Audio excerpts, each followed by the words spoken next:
Ya Bambang, ya luka, tak Bambang si Basari, bermain si pemuda, si luka pada menari. Ya Bambang, ya luka, tak Bambang si Basari, bermain si pemuda, si luka pada menari. Bergerak ya, coba, tak apa, bergerak kan, bergerak sendiri, bergerak sendiri. Kuala Penyu merupakan pekan dan salah satu daerah yang terletak dalam bahagian pedalaman di Sabah. Salah satu kaum yang ada di Kuala Penyu ialah kaum Bisaya. Kaum Bisaya di Borneo, Sabah mahir dalam bidang pertanian dan juga memburu haiwan.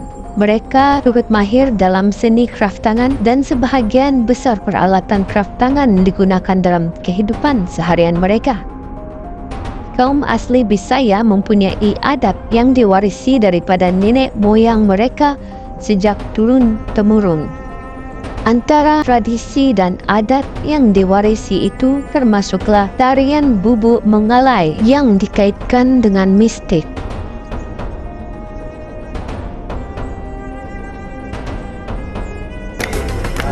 Walaupun terpaksa menunggu hampir 2 jam akibat hujan lebat, orang kampung Kerukan ternyata sabar menunggu kehadiran kru misteri Nusantara semata-mata untuk membuktikan misteri yang kami cari, bubuk menari. Agaknya boleh kalau saya nak rasakan dia punya pergerakan tu. Boleh? Boleh. Memang boleh. Nak boleh bertempat izin? Boleh. Tanpa izin pun boleh. Dia ni kalau ramai orang pegang tu, dia lebih kuat. Dia ikut kekuatan orang yang ramai datang, yang pegang tu.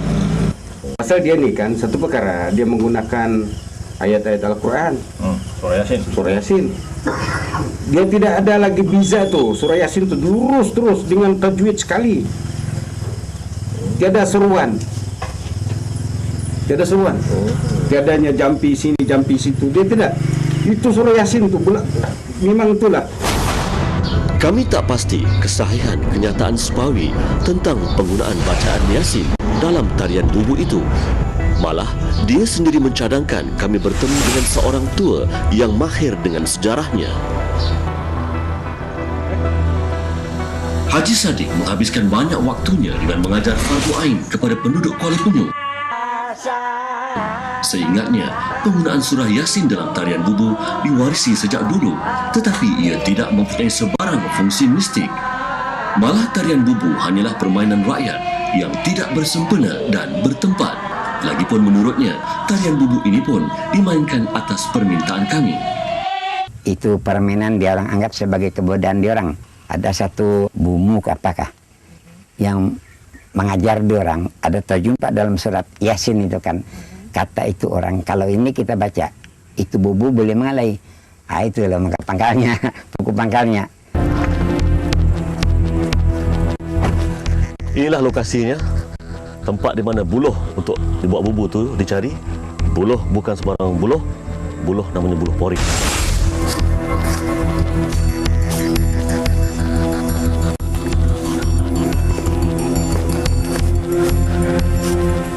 Inilah lokasi dia.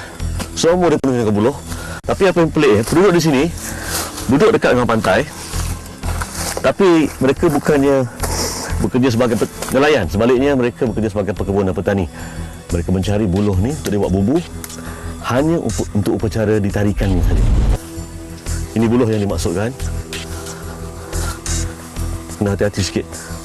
Takut ada benda-benda yang tak berkenaan. Ini dia, buluh poring.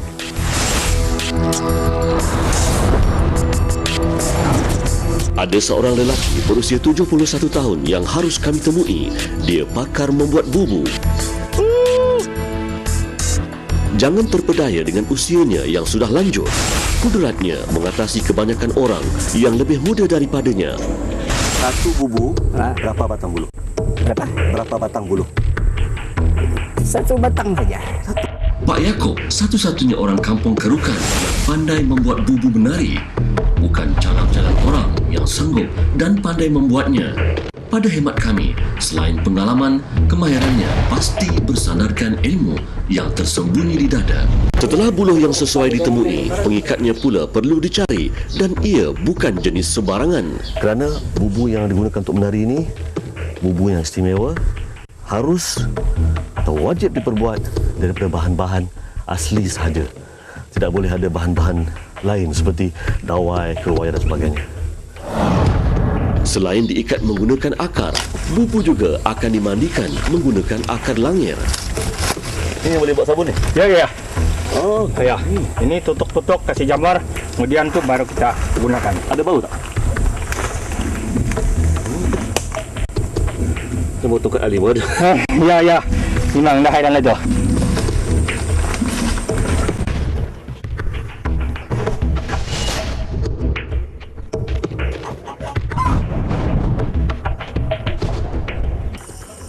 Pukul 8 malam, penduduk kampung sudah pun mula datang ke lokasi di mana tarian bubu akan dilakukan. Nampaknya segala-galanya hampir siap. Ruangan di tengah-tengah ini akan menjadi lapangan di mana bubu akan ditarikan secara beramai-ramai di sini. Tetapi sebelum itu, luka ataupun bubu itu akan dimandikan. Inilah daun ataupun akar kayu langir yang dicari di hutan beberapa hari yang lalu dan telah dikeringkan. Dia berfungsi sebagai sabun, tetapi buihnya telah pun habis sebenarnya. Apa yang mereka buat ialah mereka gosok seperti ini, buihnya keluar, kemudian akan mandikan luka ataupun bubu itu sebelum dipakaikan baju wanita yang telah meninggal dunia. Semua peralatan telah tersedia. Bubu dimandikan dengan campuran akar langir.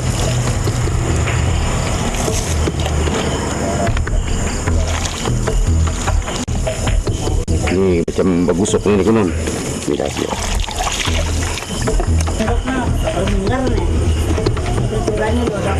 Bubu baru saja selesai dimandikan dan kita nampak sekarang ni akan dipakaikan baju.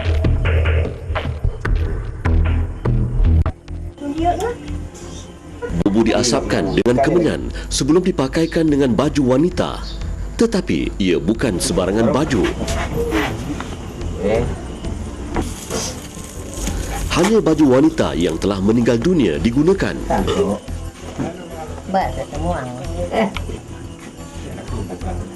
Jari dia tiada. Dalam upacara malam ini, bubu disarungkan pakaian seorang wanita kampung ini yang baru saja meninggal dunia.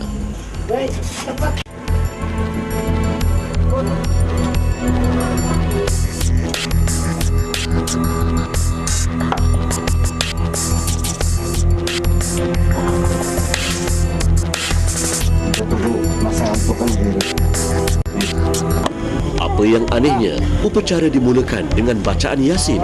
Jika tidak, menurut Sepawi, bubu tidak akan menari. Jadi jangan kamu lupa suara tadi ya.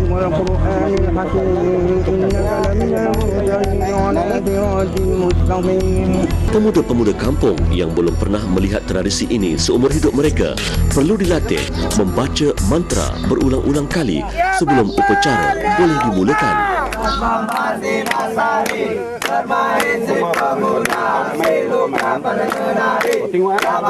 Mereka menggerakkannya.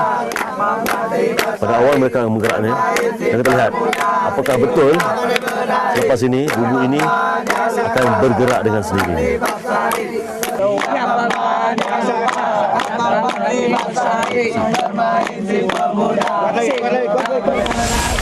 Setakat ini, bubu masih digerakkan oleh tenaga manusia. Bilakah tenaga mistik boleh dirasai? Setiap hambanya luka, tetap masih basahi. Bermain si pemuda, si luka pada menari. Bermain si pemuda, si luka pada menari. Kita apa? Kita tunggu. Kita tunggu dia kejadian itu berlaku. Kalau dia sudah jadi, akan dia jadi kuat. Ya. Artinya dia belum kena rasuk.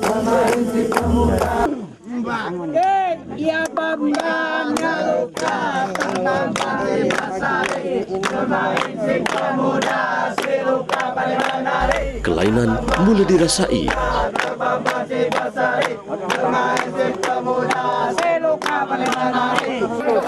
Sekarang saya akan cuba pegang bubu ini, tengok sama dia benar-benar atau tidak.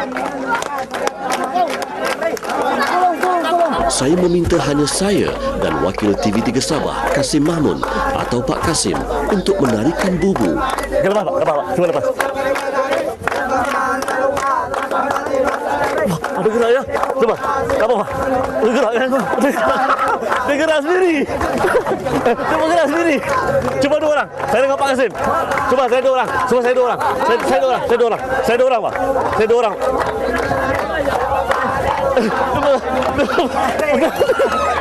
Bergerak sendiri.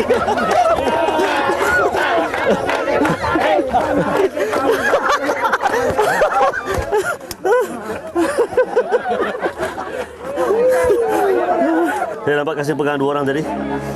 Saya tengok Pak Kasim. Kasim gerakkan tidak? Saya tengok. Muka dia macam dia tak gerakkan. Jadi, kita dah cuba. Mula saya biarkan mereka menari. Mereka kata menari. Saya kurang yakin. Saya cuba sendiri. Saya dapat rasakan benda itu menari. Saya kurang yakin. Saya cuba lagi. Saya nampak Kasim. Ketika itu, saya renggangkan tangan. Dan saya tengok muka Pak Kasim. Dia pun seperti tak tahu apa yang berlaku. Dia benda itu seperti bergerak dengan sendirinya. Misteri bubu menari sudah terjawab. Hanya orang yang terlibat dapat merasainya. Kuasa apa yang menggerakkannya, itulah yang menjadi misteri sebenar. Demikian kisah bubu menari. Ia bukan kebudayaan maupun amalan yang melambangkan agama ataupun kepercayaan. Ia sekadar satu jenis permainan yang tidak bertempat maupun tidak bersumber. Yang pasti, bubu menari